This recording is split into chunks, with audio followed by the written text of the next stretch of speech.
can hear me. Clap once if you can hear me. Clap twice if you can hear me. Amazing. If you're standing back there, we would love for you to take a seat. That includes you, Luke. Yes, thank you. Right there, take a seat.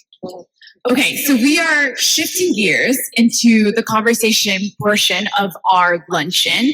And I know that, Martina, you said that you don't believe in prayers, but we're going to send some good thoughts to our loved ones today. So please, everyone close your eyes and get both feet rooted to the ground.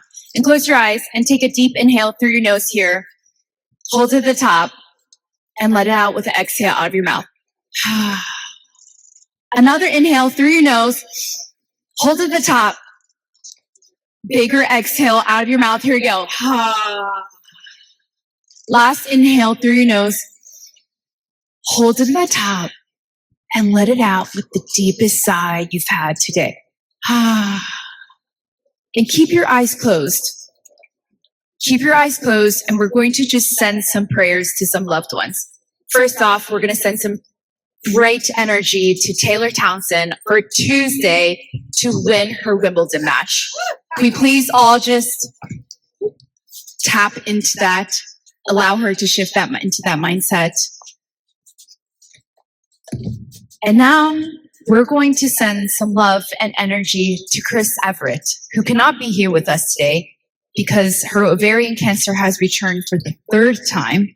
And please send all your love, all the resilience and grit that she has on the court to fight this battle again.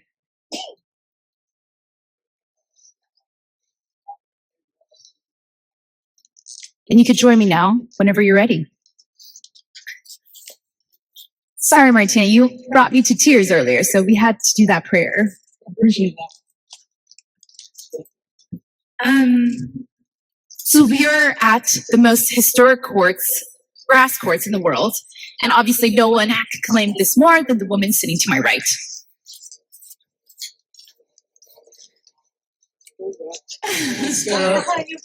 I apologize ahead of time for looking at them cool. That's what it is. As Raluca mentioned, Martina Navratilova has won Wimbledon 9 times. Between 1982 and 1986, she won every single Wimbledon she entered. The most dominant, unbroken reign by any player, man or women. But today she joins the stage just as a woman, as a 3 times cancer survivor, and as someone who just had her Netflix documentary premiere yesterday. Has anyone seen Chris and Martina yet? No. Okay, tonight's the night. Viewing party. Martina, this documentary just premiered yesterday. It was very vulnerable. It showed you and Chris's journey throughout journeys as an athlete and as cancer survivors. How does it feel to be back here at Wimbledon? Is it a full circle moment? I know we're emotional. Tell us what you're feeling right now. It was a full circle moment until Grace got the news on Tuesday that her had to return. So now it's still an open circle. But with her and her champion's mentality and her resilience knows no boundaries. So I know she will be okay on the other side, and she'll have to take chemo in a couple of weeks at a long surgery on Wednesday. But so it was supposed to be a celebration. This documentary here we are showing yesterday in the courts. So very bittersweet, but I know she'll be okay. I'm sorry that she has to go through this hell again, because it is hell. The director of the documentary, Rebecca, has said that you two both pursued cancer the way you play on courts, ruthlessly. Why do you think it was time to share this full spectrum of the story? Well, we both wanted to share for different reasons, but mostly to give people strength to fight this battle. But more than that, it raised awareness. For Chris, it was genetic testing that saved her. For me, it was paying attention to my body. I want like this. And I felt a node in my throat was bigger. I paid attention 2 weeks later, it's still there. I got tested, biopsy. That's where I found the throat cancer. When they checked what the throat cancer was exactly, my right breast lit up. So breast cancer, totally unrelated, but call it both early because I paid attention. Grace got hers early because she did genetic testing. She found she had the BRCA gene because her husband passed away from cervical cancer. So we paid attention and we had the access to the best doctors, etc. But we just wanted to raise awareness for people to not put that visit, off. Whether it's a mammogram or yearly checkup, or you feel a little bit out of breath, whatever it is, pay attention and get it checked out because the sooner you find out there is something wrong, the better the outcome. And if there is nothing wrong, great, now you can be relieved.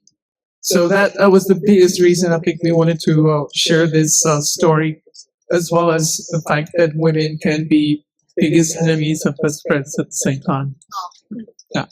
And lift each other up rather than bring each other down. Because men get this reputation very unfairly, I think. Because guys will do whatever it takes to get to the top, but when a woman does the same, it's labeled differently. So we wanted to set that message as well. Fight for what's right and fight for yourself and fight for each other. Yes, and if we can root for you on the court, we need to root for women's health outside the court as well. Martina, what do you know about early detection that you want every single person in this room to understand? Well, my first cancer was DCIS 15 years ago now, and I wanted to do my mammogram, and they called back, well, we're not sure, you need to come back for another test. I'm on my way to Australia for the Australian Open, so after the Australian Open, I go get the other mammogram and test and said, it's uncertain, we need to do biopsy, and then it came up with DCIS. Then I did 30 rounds of radiation. So because I did that, I found it early, but it was 4 years, 15 mammograms. I put it off. You know, when your pet, you have a dog or a cat, and the vet sends you a notice that you need to get the rabies shot updated. You go tomorrow. Well, the doctor says you, it's time for a mammogram. Yeah, okay, I'll do it next week. And then next week, oh yeah, maybe next month. Things get in the way. I moved cities. I moved doctors. 4 years between mammograms. So I was lucky that those 3 years nothing happened. So that's my message. And at the same time, still mammograms don't tell the whole story. So I would recommend, if you have the opportunity to get a we call it ultrasound as well, because ultrasound finds things that mammogram doesn't, and vice versa. So if you can get, America is very difficult with healthcare because it's very expensive. A lot of people can't afford it, but if you can afford it, if you have the access, pay attention and don't put it off. Take care of yourself. We take care of everybody else, our pets and our kids, our husbands, wives, whatever, but we don't take care of ourselves. So we need to be self-aware and selfish about that. We need to be selfish about our own health. Yes, it's like putting on the oxygen mask ourselves before putting on the oxygen mask to others. That's exactly right. So I want to get into what you were talking about, how even mammograms don't detect breast cancer early enough. So Dr. Raluca, as the CEO of QT Imaging is one of a kind, frontier breaking technology in the breast cancer space. QT Imaging can detect breast cancer without compression and without radiation. You're kidding. Wow. I want you to explain. It's hard to see my boob out here. 1 in 8 women will be diagnosed with breast cancer in their lifetimes. And over half of women have 40 dense breast tissue, and it cannot be detected through a mammogram. So please explain how QT imaging works. Thank you so much for the opening, Martina. Thank you so much for sharing. Thank you so much for bringing this topic. QT imaging is a imaging modality that uses ultrasound. It uses sound, so no radiation, no ionizing radiation like happens for mammography. It's safe and it's comfortable. No compression, nothing like that. Resolution similar to MRI, and we do see calcium. Martina mentioned DCIS. DCIS is a ductal carcinoma in situ cancer. It has this signature of calcium that gets formed in the milk ducts. not in the rest of the tissue, only the metastasis. Mammography sees calcium, MRI doesn't. Ultrasound, QT imaging ultrasound sees calcium. It's also quantitative imaging modality rather than just subjective, takes everything to an objective reading by the radiologist. So DCIS is checked by the doctors with the presence of cancer, the presence of calcium. Calcium is detected by QT imaging early. We are at the point of being able to offer this imaging modality to help with the dense breasts. So if I was right, 50% of women in the United States have dense breasts. 75 to 80% in Asian countries of the women have dense breasts. Mammography misses cancers. Everybody should be going to get mammography. This is not QT. It replaces mammography. No, QT imaging sees the findings, the breast cancer findings that you cannot see in dense breast. This is how we have. Is there anybody here? Is there any woman here that has not been told that she has dense breasts? Because every single woman that I've spoken to, yeah, that's what they have to tell me. Like it's an excuse when they did stuff. Oh, you have dense breasts, really? Everybody's So true. And then they will tell you what to do next. You have dense breasts, and then what's next? You have to be able to take care of it. Exactly. So, Raluca, if in 2010, when Martina had her first screening, what do you think the world or her journey could have looked like if we had the access to that technology back then? So Martina went to mammography, right? She said, I missed for 4 years. Women miss mammography because the experience is miserable. And the experience of the patient is important. It's extremely important because you have 35% of women in the United States that don't go to mammography for various reasons. They don't want exposure to X-ray. It's uncomfortable. It's a million reasons. We have to understand why women don't go to get the screening and to understand also what alternative imaging modalities we have there to be able to replace help with what mammography cannot do. I would have recommended immediately after mammography. As Martina has said, she has dense breasts. You go get the QT scan. You would see immediately what you couldn't have seen in mammography. DCIS, we see DCIS, we're at the beginning of getting all the biomarkers ready to be able to differentiate between the classification that's benign versus classification that's malignant for these various cancers. But we do see calcium, so we could have added to the mammography and helped with the diagnosis for Martina. And Raluca, no radiation, no compression, but it's 2026. Why did this innovation take so long? Why is women's health severely underfunded? And Kriti, we're going to get to you in just a second. Martina says, this is women's health. That's so true. So women's health, it's been always put aside. The issues are extremely difficult to overcome. For example, the diagnostic equipment is built with men in mind, so not for women. So the awareness is not there. The education is not there. A million reasons. So we have to take a look at what's happening today in the healthcare system and start adding technology and adding data and adding right workflows and adding outcomes that are specific for women. It's no accident that the most curable cancer is prostate cancer. It's also Not an accident. Yes. Also, in the United States, the NIH didn't require women in clinical studies until 1993. So everything. So true. Even the directive from FDA to let every woman that takes a mammogram know they actually have dense breasts or not happened in September 2024, like yesterday. It's incredible. A lot of progress that needs to be made. It's opportunity. So, Kriti, I want to move to you because obviously there's a huge funding health innovation gap here. Kriti is a biotech investor at one of the most prominent biotech venture funds. Kriti, McKinsey says closing the women's health gap is $1 trillion opportunity. Why has it taken us so long? What's going on here? Give us a landed picture. I think comes in two pieces. The first is understanding, which I think we're getting better at. Like in the past 5-10 years, we've really put more money and focus into understanding women's health. Like breast cancer is a great example. Like innovation that's happened in breast cancer over the past 10 to 15 years is remarkable. Right. And that innovation will continue progressing and also move into other areas of women's health. So I think that it has taken some time, but the wheels are definitely turning and people are seeing it as a big opportunity.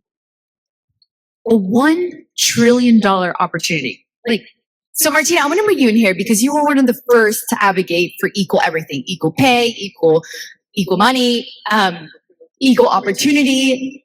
What would you say to the investors and the healthcare industry about how women's bodies are severely underfunded? Well, pay attention to it. And we are, after all, the majority.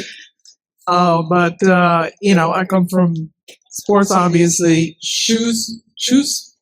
All shoes were made on a men's last, which is why women athletes had a lot more problems with their feet than male athletes because those shoes are not designed for us. It's only like the last 20 years that they have a women's last, and women's shoes were just smaller men's shoes. With heels, by the way. Even the heels were designed around a man's foot. So it's just, as you say, we have a lot of catching up to. I look at it as an opportunity. So up to all these tech companies, you pay attention to it, you will make more money. If you have women in positions of power in your company, you will make more money. That's across the board. So as we go, everything on spikes to money and unbelievable opportunity, and somebody needs to lead the way. But when money's there, just start paying attention, and then don't like it as well. Martina, as we mentioned before, you had the longest reign of any tennis player, man or women, and obviously you have an elite athlete's mind. How do you approach a journey like surviving cancer 3 times?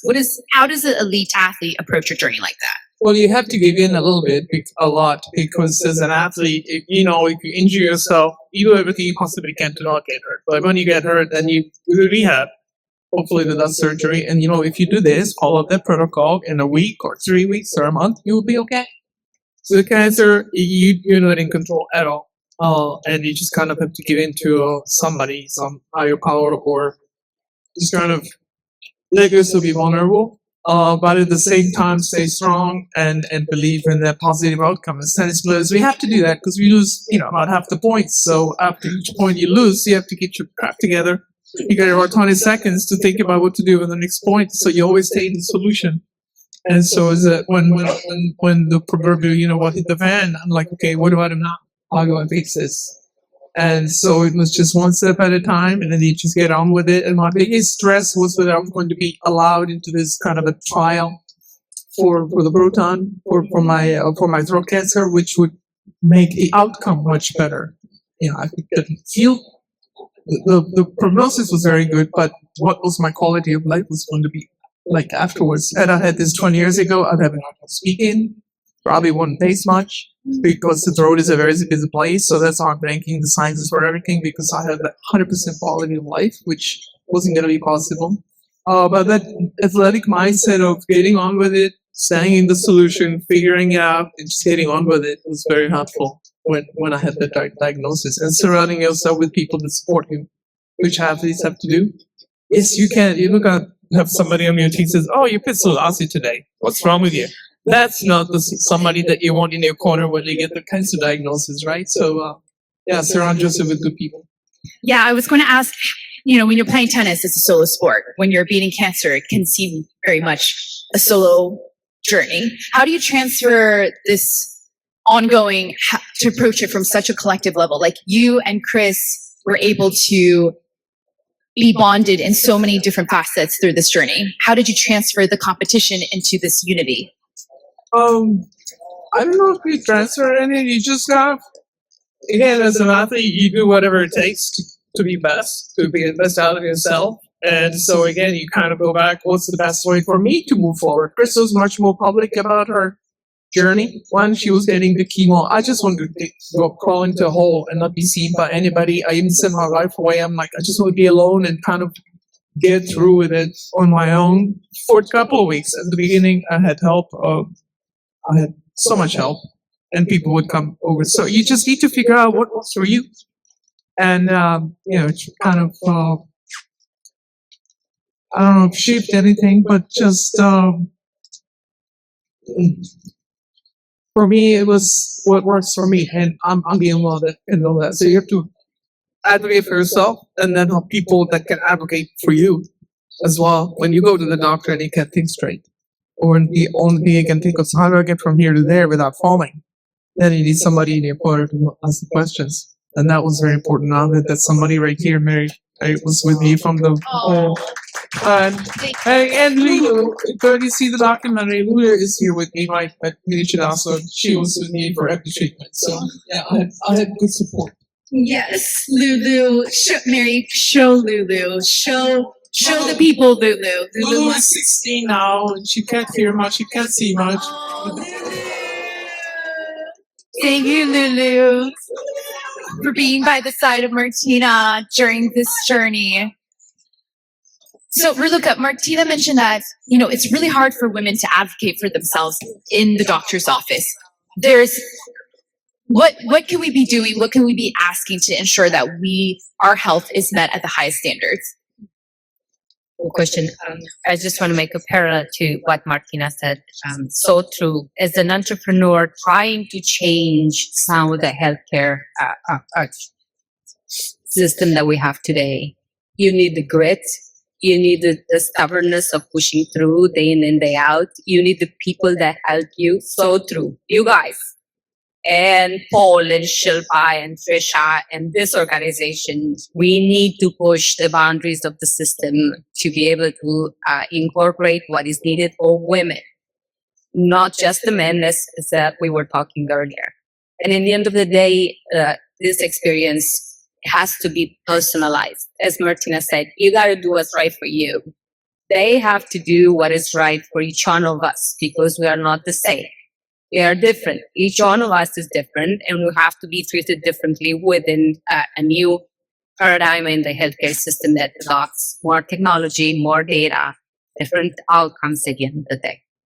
But to get back to what you asked, Sophia, what should we do to get everything into the doctor's office? First of all, we have to remember to be advocates for ourselves. There's nobody there that will be taking care of us. Yes, you'll be told you have dense breast, and at that point in time, you have to decide for yourself what supplemental imaging modality is right for the breast.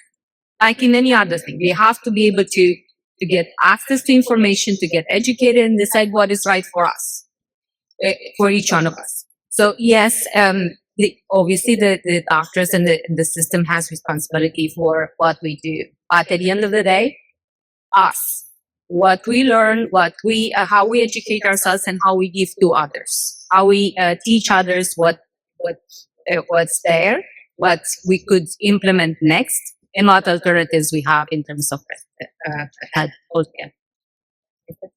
Yes. I would like to say one more thing about women. I know I'm guilty of this, and I think most women are, and I'm a Libra. So I kind of analyze I'm a Libra. So you would analyze everything. And as women, I think we overthink, we overanalyze. We would have all the bases covered. In the boardroom, when a guy says, "Oh, I have this project, who can do it?" And all he's got is lift their hand because they say, "Oh, I can do this, and then I can get help from this one, this one." I can do it, but a woman needs to know like 99% of the difference raising their hand because she will ask for help. So the biggest thing is overanalyzing. You can do it in tests, you can do it in real life. So really important to narrow it down to what is important. What is the most important thing that I need to do today? Or to get to that goal, or to get well, whatever it is, what is the most important thing? So concentrate on that and find out all the noise. Yes. So true. Kriti, what are some of the most innovative things that you're seeing in the biotech space supporting women's health? There's a bloom. There's a there's so much. Breast cancer, I mentioned before, I think incredible innovation in breast cancer over the last like 5 to 10 years, including what Luca is doing, the QT. I think, a lot of autoimmune conditions affect predominantly women. There's a lot of innovation being had in that space actually over the past like, 3 to 5 years, which has been very exciting. And I think people are also, spending time trying to understand endometriosis, understanding hot flashes, everything that comes with postmenopause. So as I said before, we're definitely moving in the right direction. And it is a huge commercial opportunity. And I think people are recognizing that. And so I'm very optimistic about the next 10 years and what we'll see down the road. Martina, did you ever think you'd be talking about the women's hormonal cycle or your dense breasts at Wimbledon when you were competing? Well, I talked about it, very total taboo. And it affects so many women much more than others. And of course, it affects you as an athlete. They find that women tear their ACL more often during their period cycle than the rest of the 25 days of the month.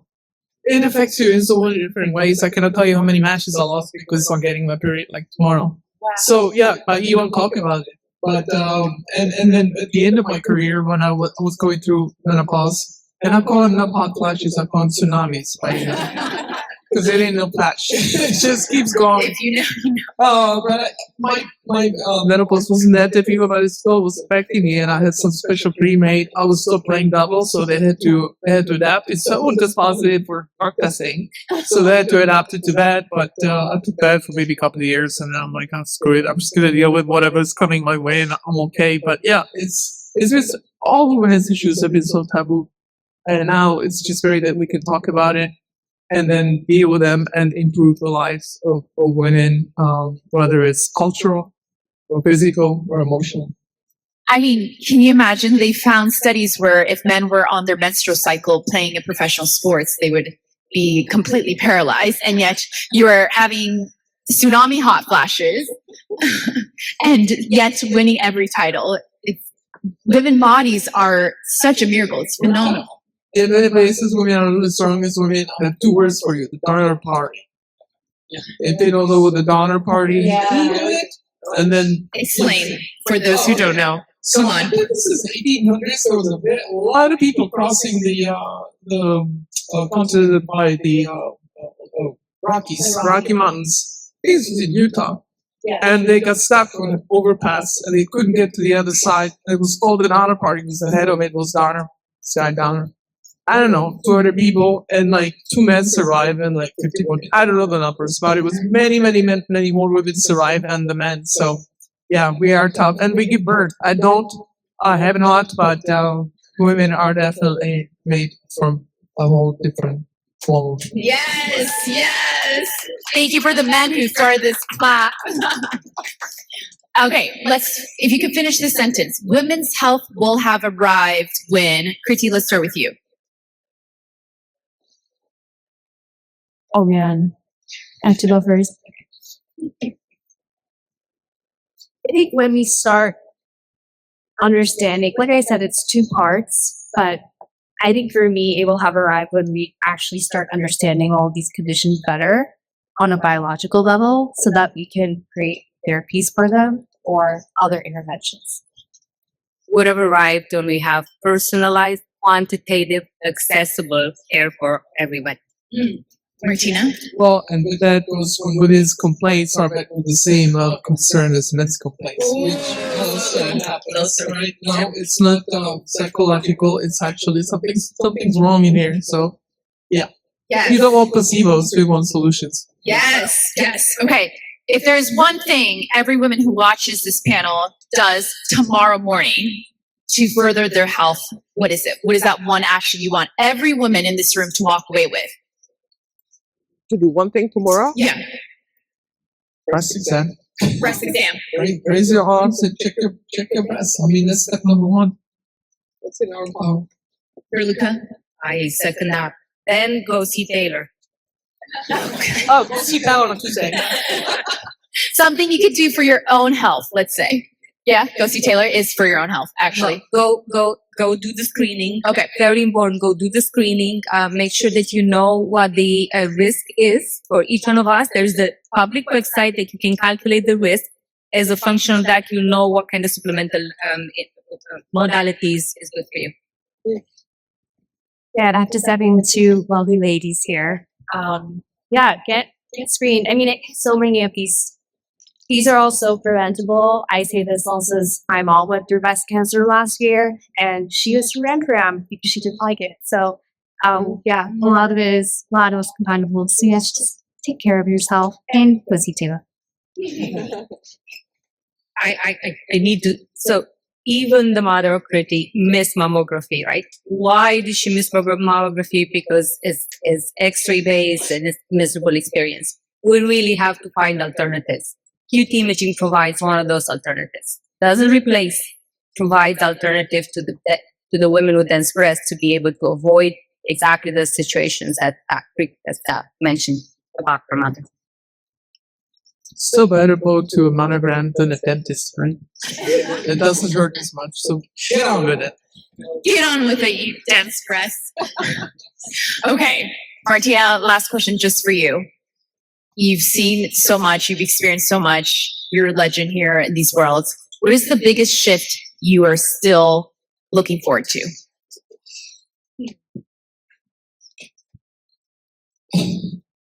For politicians to tell the truth. Oh, yeah. Honestly, they lie so much they don't even know what the truth is. And we can't handle the truth. People can't handle the truth. I'd much rather be told the truth and deal with it than told lies. And it's like, and you don't know what's what. So that would be my wish for the world, because we are not telling us the truth now. You lived in Mars before it happened. Yeah, I know, right? Thank you, everyone, so much. Okay, Kriti, thank you for changing what Capital believes these bodies are worth investing in. Raluca, for changing what medicine believes and what we should know about these bodies. And Martina, for changing how women believe in what our bodies can accomplish at every age and era. Everyone, a huge round of applause for changing the paradigm shift.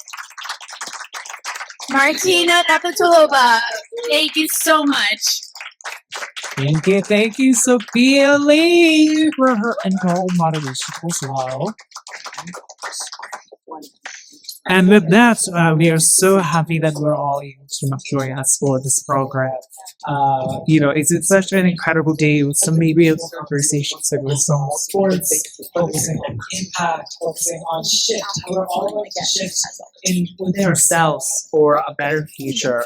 And as we wrap up for the email, I want to give a special thank you to Martina Navratilova, Pisane High Talpi, Krishisheni Kutipo, Raluca Dinu, Sabrina Lee, Sylvia, here talking all incredible people who helped make this moment happen. Thank you so much for taking the time to speak. And also a thank you to our sponsors, including QT Imaging, Crawford Sports, Publicity, Crawford Sports, etc.